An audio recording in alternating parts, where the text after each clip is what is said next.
입니다. 자, 그런데 우버의 영상을 하나 보시겠는데 카카오도 마찬가지고 이 우버도 마찬가지고 에어비앤비도 마찬가지고 우리나라 배달의 민족도 마찬가지고 카카오 네이버도 마찬가지예요. 아마존도 마찬가지예요. 자, 아마존 누군가 만들었죠. 우버도 누군가 만들었어요. 주주들이 만들었죠. 그런데 이 플랫폼을 발전시키고 성공시킨 사람은 누구예요? 우버로 말하자면 우버 드라이버와 우버를 사용한 우리 소비자들이에요. 우리가 이 플랫폼 발전에 우버 발전에 기여를 한 거예요. 절대적인 기여를 한 거죠. 근데 우버의 드라이버는 우리는 우버가 성공한 만큼 우리가 어떤 보상을 받았나요? 택도 없죠. 플랫폼 기업만 주주만 돈을 벌어왔죠. 이게 플랫폼 기업의 플랫폼 경제의 명암이고 폐해입니다.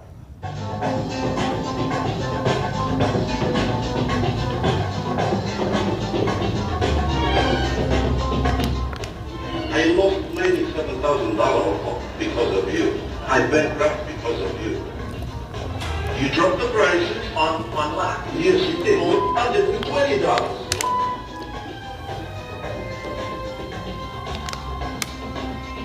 Some people don't like to take responsibility for their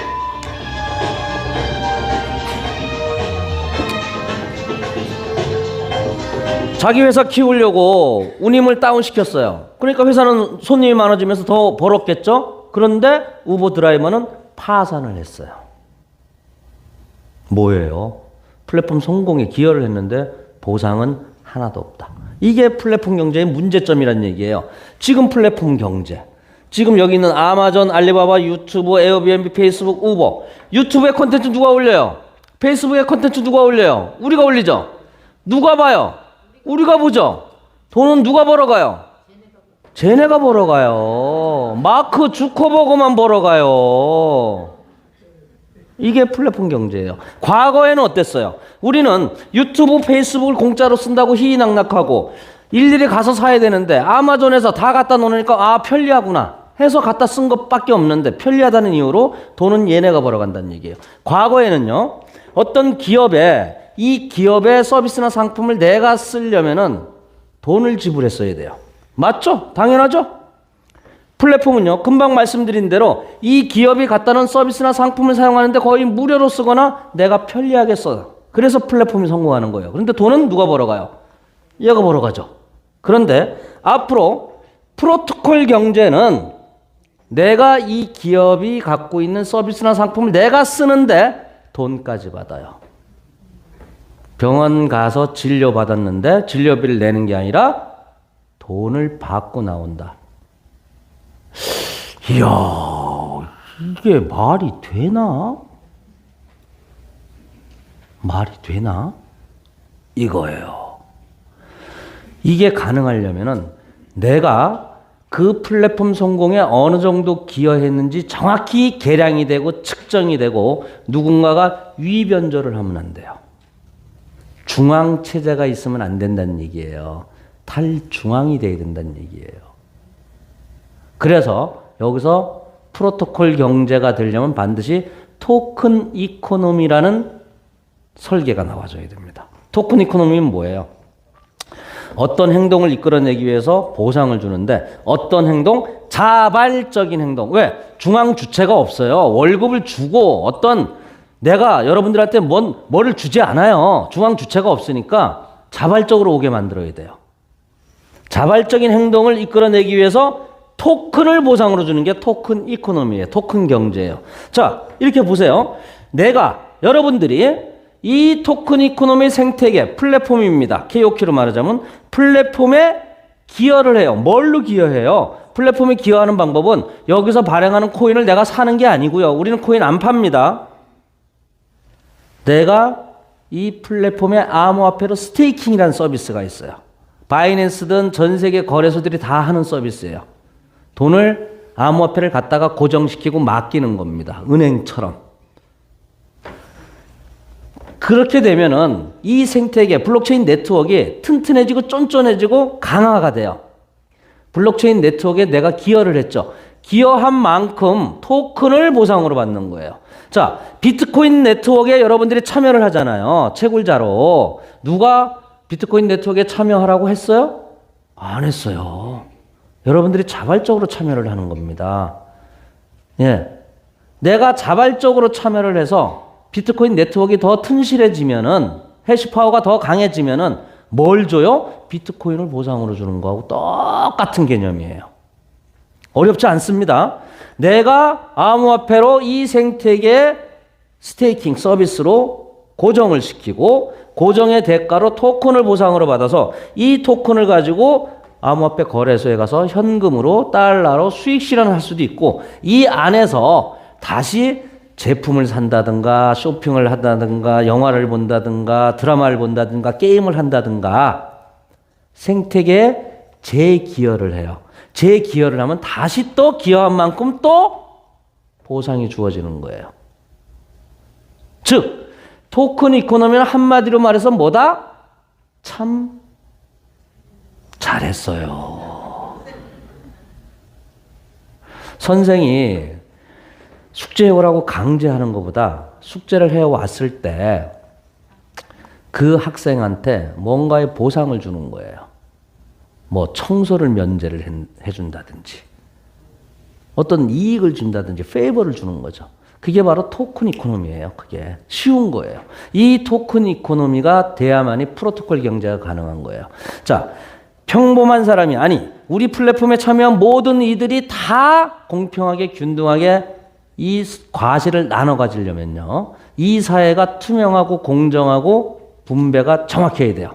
블록체인의 철학은요. 기억하세요. 블록체인의 기술의 의미는 신뢰의 기술이고요. 블록체인의 철학은 부의 균등한 배분이에요.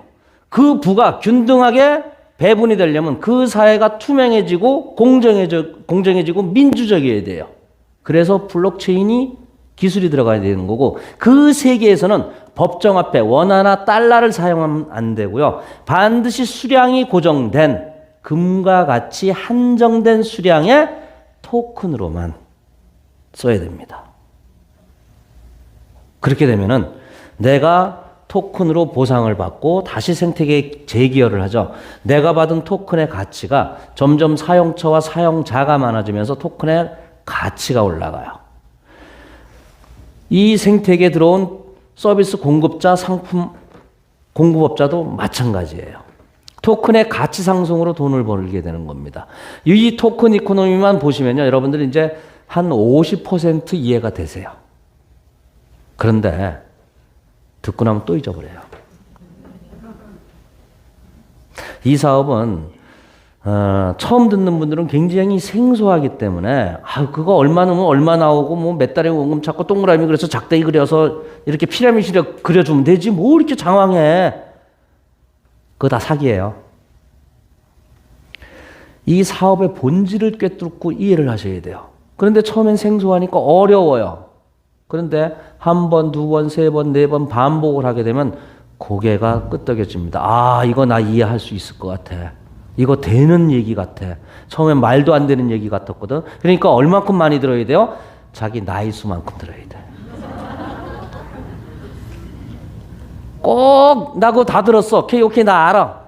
그런데 누구한테 가서 전달을 하려면은 내가 듣긴 들었는데 기억나는 건 이거밖에 없어. 10,000불 넣으면 700불 나와. 그러면 상대는요. 아무것도 들은 게 없어요. 프로토콜 경제, 토큰 이코노미, 수익의 재원, 왜 주는지 아무것도 들은 게 없어요. 그저 10,000불 넣으면 700불 나온대요. 이것만 들었으니까 속으로 뭐라 그래요? 기뻐서 버선발로 나와요? 아니요. 얘라 이 사기꾼아. 세상에 어떤 기업이 월 7%를 수익을 내는 기업이 어디 있습니까? 젊은 친구들이 아까 우리 이경록 프론티어 부친 이재일 돌아가신 이재일 부친께서도 아들 몰래 했다 그랬잖아요.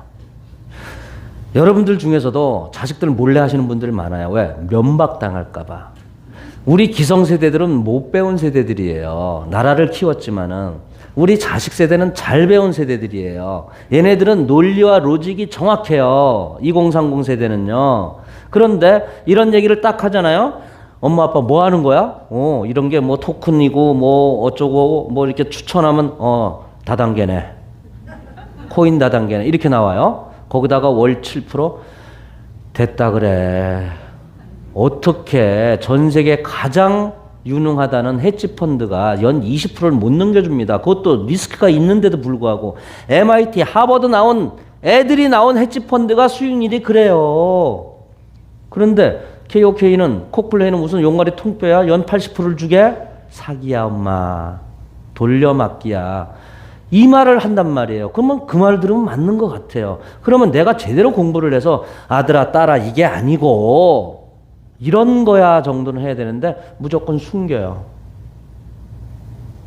유일하게 20대부터 80대까지 아니 전 세대가 같이 할 수 있는 사업이에요. 조금만 공부하세요. 그러면 다 이해할 수 있어요. 쉽습니다. 쉬워요. 이거 보시면 다 이해가 돼요. 이제 사업이 시작됐어요. 시간이 가면은 신뢰가 쌓이겠죠. 회사가 안정화가 되겠죠. 그런데 이제 시작했기 때문에 성공을 하게 될지 가다가 꼬꾸라질지 기업을 만든다고 다 성공해요? 한국의 통계에 의하면요. 3년 내에 망할 확률이 정확히 83%입니다. 3년 내에. 그러니까 이 사업도 망할 수가 있어요. 리스크가 큰 거예요. 그런데 이 플랫폼 안에 유저를 끌어모으려면은 리스크가 있는 만큼 많이 줘야 되잖아. 하이 리스크 하이 리턴 당연하죠. 그러니까 처음에 많이 줬잖아요. 얼마나 줬어요? 12%, 9%, 7%. 조만간에 6%, 5% 떨어지고요. 또 어떤 조건이 충족되면 또 떨어집니다. 또 떨어져요. 이자 비용이 떨어지는 게 아니에요. 수익률이 떨어지는 게 아니에요. 채굴율, 즉 토큰의 공급량을 줄이는 거예요. 아까 뭘 봤죠? 이렇게 내려가는 거. 비트코인 공급량 기억나시죠? 이렇게 줄이면서 시작일로부터 5년에 딱 15억 개만 채굴하고 끝냅니다. 15억 개. 총 발행량은 50억 개예요. 나머지 35억 개는 회사가 소각용으로 보유하고 있어요. 즉 공급량을 계속 줄이면서 게다가 비트코인의 자연 감소분처럼 중간중간에 쓴 것을 다 걷어가지고 불태워 버려요. 이거 위변조 안 돼요. 이더 스캔, 트랜잭션을 다 살펴보면요. 4차례에 걸쳐서 몇 개를 각각 소각을 하고 소각할 때 금액까지도 정확히 나와 있어요. 100년, 1000년이 가도 위변조 못합니다. 공급량을 떨어뜨리고 소각까지 하니까 희소성은 점점 더 가중이 돼요. 비트코인하고 똑같다는 얘기예요. 그런데 12%를 주니까 리스크는 크지만 사람들이 유저가 일로 들어와. 1명, 2명씩 이렇게 들어와요. 그래서 유저가 많아져요. 여기에 유저가 많아지면은 뭐가 들어온다 그랬어요? 콘텐츠 공급업자하고 광고주들하고 들어온다 그랬죠. 얘네들은 들어올 때 맨손으로 못 들어옵니다. 반드시 계약금을 내고 들어와야 돼요. 그런데 이 플랫폼 안에서는 기축통화가 원화나 달러가 아니라 오로지 토큰만 사용합니다. 토큰 이코노미예요. 즉 얘네 광고주와 콘텐츠 공급업자와 모든 이 플랫폼에서 돈을 벌려고 들어온 사람들은요. KOK 토큰을 거래소에서 사서 들어와야 돼요. 매수 세력이 된다는 얘기예요. 우리는 이걸 받아서 갖다 파는 매도자가 되는 거고 이들은 우리가 갖다 파는 토큰을 사서 쓰는 매수 세력이 된다는 얘기예요. 이게 시장 논리입니다. 그러면서 자연스럽게 유저가 많아지면은 영업이익이 많아지죠. 이 안에 콘텐츠와 서비스 상품들이 들어와요. 제품들이 들어오면 여기서 매출이 일어나죠. 그럼 회사가 영업이익이 나오는 거예요. 두 번째, 우리는 여기다가 들어올 때 맨손으로 들어오지 않았어요. 암호화폐를 스테이킹 했어요. 그죠? 1인당 최소 300불 정도. 100불부터 시작 가능합니다. 300불 정도를 스테이킹 했어요. 근데 이 안에 들어오면 스테이블화가 됩니다. 가치가 같아져요. 높낮이가 없어집니다. 그런데 우리는 똑같은 것을 해지하더라도 똑같은 금액으로 원금을 받지만은 회사는 암호화폐를 갖고 있기 때문에 이 받은 암호화폐를 가지고 기술 개발에 투자하고 상품 사오는 데 쓰고 뭐 저작권 만드는 데 쓰고 뭐 이러겠지만 나머지는 갖고 있잖아요. 갖고 있는 암호화폐가 가치가 계속 지금처럼 올라가요.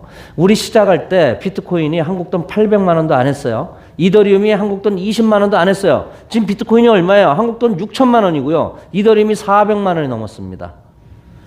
즉 암호 자산의 가치가 커지면서 영업 외 이익이 생깁니다. 회계를 해보신 분들은 영업 외 이익이 뭐고 영업 이익이 뭔지 아세요. 그러면서 공급이 줄어들고 수요가 늘면서 사용처와 사용량이 늘면서 자연스럽게 토큰의 가치가 올라가게 돼 있습니다. 회사는 여기서 나오는 영업이익으로 돈을 버는 게 아니에요. 그건 일반 산업이고 일반 다단계 제품 파는 네트워크에서나 그런 거고요. 우리는 다단계 마케팅 회사가 아니에요. 매출에 의해서 회사가 돈을 버는 게 아니라 회사는요. 어디서 돈을 버냐면은 아까 소각용으로 갖고 있던 35억 개가 있다 그랬죠. 그러면 0.3달러 때 몇 개를 소각했고 1달러 때 몇 개를 소각했고 소각을 중간중간에 계속해요. 그래서 토큰의 희소성을 가중을 시켜서 토큰 가격을 끌어올립니다. 끌어올리고 채굴이 다 끝난 다음에는 시장 상황을 봐서 토큰의 공급을 다시 해요. 소각된 양만큼. 1달러에 1억 개를 소각을 했다. 그러면 1억 불어치를 소각을 했어요. 맞죠? 그런데 5년 뒤에 소각한 양 1억 개를 다시 공급을 해줘야 되면 거래소에 갔다가 파는 거거든요. 그때 토큰의 가격이 가령 100달러가 돼 있었다. 그러면 1억 달러 소각을 하고서 100억 달러를 벌게 됩니다. 이해되세요? 이 35억 개의 가치가 어느 정도냐? 지금 우리 0.3달러예요. 그런데 앞으로 2년 남았어요. 채굴이. 3년 남았어요. 예정대로라면은 3년 뒤에 우리 콕토큰의 가격이 KOK 토큰의 가격이 얼마나 갈까요? 최영기 박사님은 우리가 5년에 100달러 가지 말라는 법 없다라고 말씀하셨지만 그거 다 믿을 수는 없어요. 그럼 절반만 믿어볼까요? 500달러. 50불. 토큰당 50불 곱하기 35억 개 곱해보세요. 200조 원이에요. 200조 원. 회사는 여기서 돈을 버는 겁니다. 이 가치 상승을 일한 돈과요. 그리고 영업이익으로 인한 영업수익과 뒤에서 말씀드리겠지만 메인넷을 우리가 기술을 공급을 하면서 얻어들이는 KOK 토큰의 영업이익 이런 것들이 어마어마하게 들어옵니다. 그러기 위해서는 전초적으로 해야 되는 단계가 유저를 최대한 빨리 많이 모으는 거예요. 그러면은 여기서 아까 말씀드렸던 세 가지. 첫 번째, 수익의 재원은 뭐야? 우리한테 주는 보상의 재원. 이거 얘기하는 거예요. 이게 광고할 돈으로 유저를 모으니까 회사가 주는 거잖아요. 광고비 대신에. 그러면 우리가 법정화폐를 쓰는 원화 달러를 쓰는 기업 같으면은 원화 달러를 갖고 있었어야 돼요. 이걸 가지고 여러분들한테 광고비 재원으로 풀어줬어야 돼요. 맞죠? 만일에 이 재원이 없었다면은 여러분들 돈으로 돌려막기 하는 거예요. 폰지 사업하는 겁니다. 근데 우리는 뭘 준다고요? 원화나 달러를 주는 게 아니라 뭘 줘요? 토큰을 주죠. 토큰은 원가가 있어요? 없어요? 없어요. 마치 대동강물 팔아먹은 것 같아. 마치. 이 무형의 가치를 여러분들한테 드리는데 이 무형의 가치가 이 생태계를 통과하는 순간 거래소에 가서 현실적 경제적 가치를 줘요. 이게 생태계의 힘입니다. 그래서 코인은요. 기술력보다 더 우위적으로 더 먼저 따져야 될 게 생태계가 있느냐, 생태계가 확장될 가능성이 있느냐 이걸 먼저 따져주는 거예요. 즉 내가 팔 토큰을 살 사람이 있을 것이냐 없을 것이냐 이걸 따져줘야 된다는 얘기죠. 이해가 어느 정도 되세요? 이 영상 유튜브에 그대로 올라가 있거든요. 지금 전 세계로 방송 중이에요. 계속 반복해서 들으세요. 자장가로도 들으세요. 예. 토큰의 상승을 볼게요. 최초 0.14달러에서 요게 한 줄이 2개월입니다. 0.15달러가 될 때까지 0.01 오르는데 4개월 걸렸어. 왜? 유저가 없어서 그래요. 그리고 0.02달러 오르는데 또 4개월이 걸렸어. 이렇게 지리하게 가다가 유저가 레버러지 효과에 의해서 많아집니다. 갑자기 많아져요. 자, 이 얘기 말씀드릴게요. 전 세계에 지금 50만 명이 채 안 돼요. 그 중에서 한 4분의 3은 거의 제 파트너예요. 제가 이 사업에 제일 먼저 시작한 사람이 아닙니다. 저는 늦게 시작한 사람인데 제일 탑이 돼 있어요. 제 파트너가, 제 산하가 30만 명이 넘어요, 지금. 그런데 10만 명 될 때까지가 14개월이 걸렸어요. 20만 명 될 때까지가 6개월밖에 안 걸렸어요. 20만 명에서 30만 명 넘어갈 때까지가 4개월밖에 안 걸렸어요. 이게 뭐예요? 네트워크 마케팅의 레버러지 효과예요. 이만큼 유저가 기하급수로 늘면서 이제 한 달에 0.5달러씩 올라가요. 한 달에 0.5달러씩. 즉 저희가 처음에 시작했을 때 12%를 받았죠. 그때는 0.14달러였어요. 그러니까 한 달에 받는 토큰의 수량은 8,571개. 지금은 10,000불 투자를 했을 때, 스테이킹 했을 때 3불이고 7%로 떨어졌기 때문에 한 달에 받을 수 있는 토큰의 수량은 233개. 기하급수로 떨어지죠. 앞으로 점점 더 할 거예요. 이 희소성은. 그러니까 남들보다 하루라도 빨리, 하루라도 많이 모아야 된다는 얘기예요. 계속 토큰의 가격은 올라갈 수밖에 없는 구조를 갖고 있어요. 자, 코인마켓캡이에요. 코인마켓캡은 전 세계에 12,000개, 13,000개의 코인들이 들어와 있어요. 그 중에서 우리가 200일을 하고 있다. 이거 대단한 거예요. 대한민국에서 이런 코인 있는 줄 아세요? 우리는 김치 코인 아닙니다. 한국 거래소에 단 하나도 상장 안 시켰어요. 우리는 글로벌 사업이기 때문에 글로벌 메이저 거래소에만 들어가 있어요. 카카오가 만든 클레이튼이 50위권 안에 들어가 있습니다. 거긴 대기업이 한 거예요. 우리는 스타트업 기업이 한 거예요. 한국 최고입니다. 자랑스러운 거예요.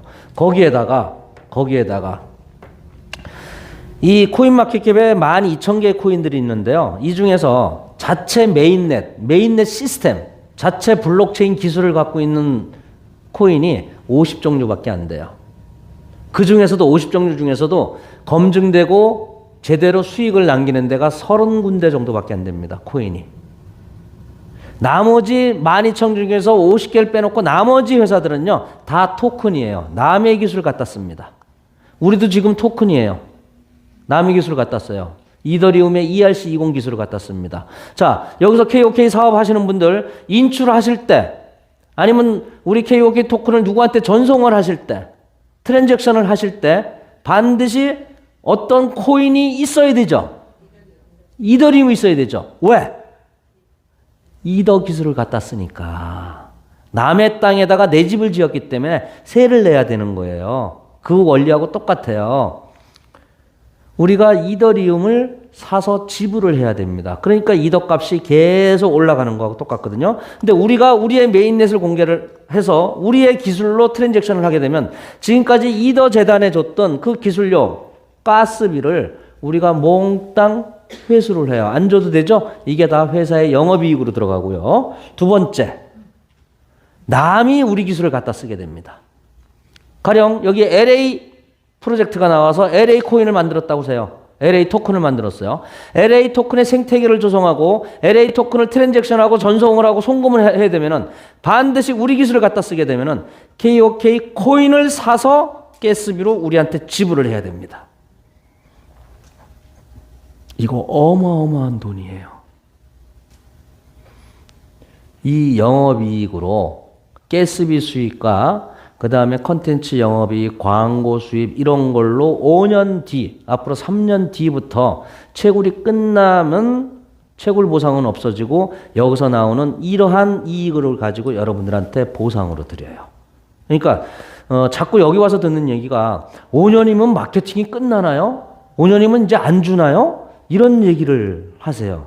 잘못 와전이 된 거예요. 마케팅 계속되고 보상은 계속됩니다. 다만 보상의 재원이 채굴 보상이 아니라 이제 영업이익으로 받은 걸 가지고 다시 활동하시는 분들한테 보상으로 드린다.